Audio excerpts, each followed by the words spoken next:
Dear friends, welcome to yet another installment of Strategic Power. The confrontation between Ukraine and Russia is not limited solely to land territory, but also extends to the seas. Initially, Russia had a clear advantage in the naval part, but Ukraine's innovative strategies in the Black Sea are consistently undermining that superiority. Despite having a modest naval capacity during the day, Ukraine has intelligently used naval drones to effectively attack Russian ships in the Black Sea. The IIC Communications Center of the Ukrainian Armed Forces reported that, until February 6th, approximately one-third of the ships of the Black Sea Fleet had been neutralized by Ukrainian forces, considerably limiting their operational capacity. Even so, Russia can still carry out incursions into Ukraine from the eastern parts of the Black Sea.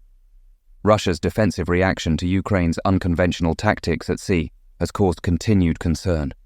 The effectiveness of the Ukrainian attacks forced a shift in naval operational strategies, leading to the displacement of some vessels from the fleet base in Sevastopol, Crimea. This made it difficult for the Russian fleet to interfere with maritime trade in the western Black Sea region and reduce the possibilities of Ukrainian incursions. Additionally, maritime control is crucial due to Turkey's alliance with Ukraine under the Montreux Convention regarding the Turkish Straits. Turkey's policies to restrict the passage of Russian ships through the Bosphorus and the Dardanelles had a major impact on recent hostilities, hindering the operations of the Russian Navy in the Black Sea. These crucial events occurred when Russian ships opted to pass through the Turkish Straits instead of following the traditional route via Crimea, taking the Russian naval group by surprise. Let's explore these critical moments in Turkish territorial waters. According to a Ukrainian Navy spokesman, there was an intriguing incident recently when a fleet of Russian ships approached the Bosphorus, only to abruptly change course instead of continuing towards Crimea. These ships were forced to skirt the Turkish border, seeking refuge in Turkish territorial waters due to concerns over possible Ukrainian aggression in Crimea. Therefore, the Russian ships sought refuge in those waters instead of following their usual shorter route. Unexpectedly, Turkey suspended naval activities of those Russian ships, although it did not specify which ships were involved. Recently, analysts have identified a significant portion of the Russian fleet in the Black Sea, including those subject to US sanctions, whose operations were disrupted by Turkey.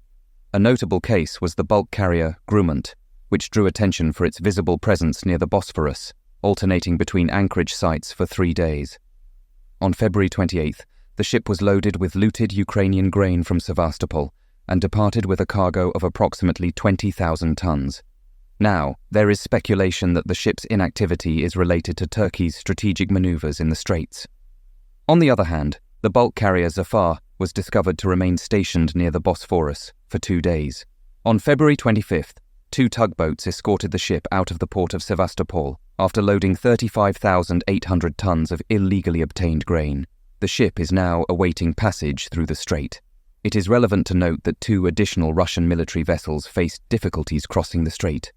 These ships are the Russian-flagged cargo ship Sparta IV and the military transport ship Yaz, linked to the sanctioned company SC South. The military transports Yaz and Sparta IV, loaded with weapons and ammunition from Syria, were turned away on the night of February 26th and rerouted southward. As of March 2nd, the tanker Yaz was berthed at the Syrian port of Tartus. The Russian tanker Yaz, which normally transports aviation fuel for the Russian Air Force operating in Syria from the occupied Feodosia oil terminal, also performed an enigmatic maneuver upon arriving at the Bosphorus. After this maneuver, the movements of Russian naval assets in the Black Sea began to be observed more closely. Turkey appears to have disrupted the transit of Russian Navy ships after this turnaround, citing the Montreux Convention on the Straits. On the other hand, the whereabouts of the Sparta IV remained unknown. However, there have been recent developments related to the Sparta ship. The vessel last approached the southern entrance of the Bosphorus, ready for passage, but found traffic halted due to fog. Therefore, the Sparta IV turned back and headed towards the Aegean Sea. With the return of this ship, Turkey's control over the Straits once again became the subject of scrutiny and debate in Russian circles. It seems that approximately 2 years after the start of the conflict between Russia and Ukraine, Turkey began to react to arms smuggling and illegally acquired grain. In contrast to the stalled land war, Ukraine's strategic maneuvers in the Black Sea inflicted humiliating blows on Russia, while Turkey emerged as a significant maritime force.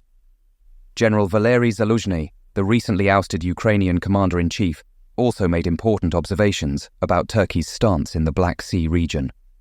In contrast to the stalemate declared by Zaluzhnyi in the land conflict between Russian and Ukrainian forces, with no clear prospects for a decisive military advance, he highlighted the ongoing changes in the Black Sea region. Addressing regional stakeholders, Zaluzhnyi focused on Turkey, whose role in the area is seen as a significant challenge for Russia. Exacerbating Russia's concerns, Ukraine achieved another success by re-establishing a maritime corridor along the west coast of the Black Sea, eventually passing through Istanbul for grain exports, an initiative Russia vigorously attempted to prevent. This route proved highly successful, generating export volumes unseen since the beginning of the Russian invasion. Ukraine managed to recover its losses resulting from the dissolution of the UN and Turkey-mediated grain corridor deal, which Russia withdrew from in July 2023. Russia's inability to obstruct these advances in the Black Sea only worsened the mood of its leader, Vladimir Putin. Additionally, the loss of crucial assets, especially the flagship Moskva, considerably weakened Russian naval capabilities in the region. With the current impossibility of replacing those naval assets, Russia's dilemma is exacerbated. Along with the military and financial burdens, Russia faces considerable challenges in deploying new warships in the region.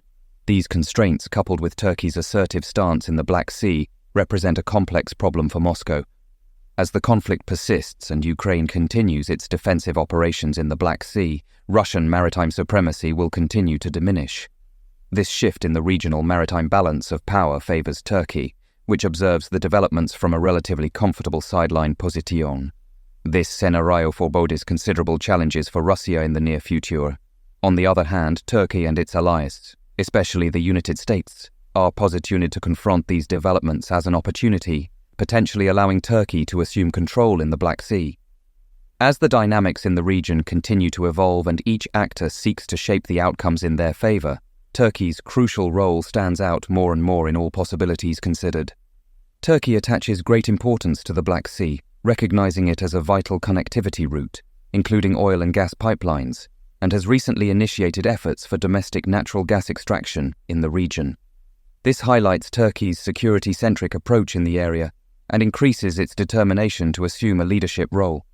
The key drivers of Turkey's security approach in the Black Sea can be summarized into three spheres: Russia, the United States, and the Montreux Convention. Turkey benefits from the balancing effect of the United States and other actors in relation to Russia, although it expects that balance to align with its strategic objectives. After all, the Black Sea holds historical meaning as Turkey's backyard. Therefore, actions by non-coastal states should avoid deliberate provocations, destabilization, or incitement of regional conflicts with Russia, with strict compliance with the Montreux Convention being crucial.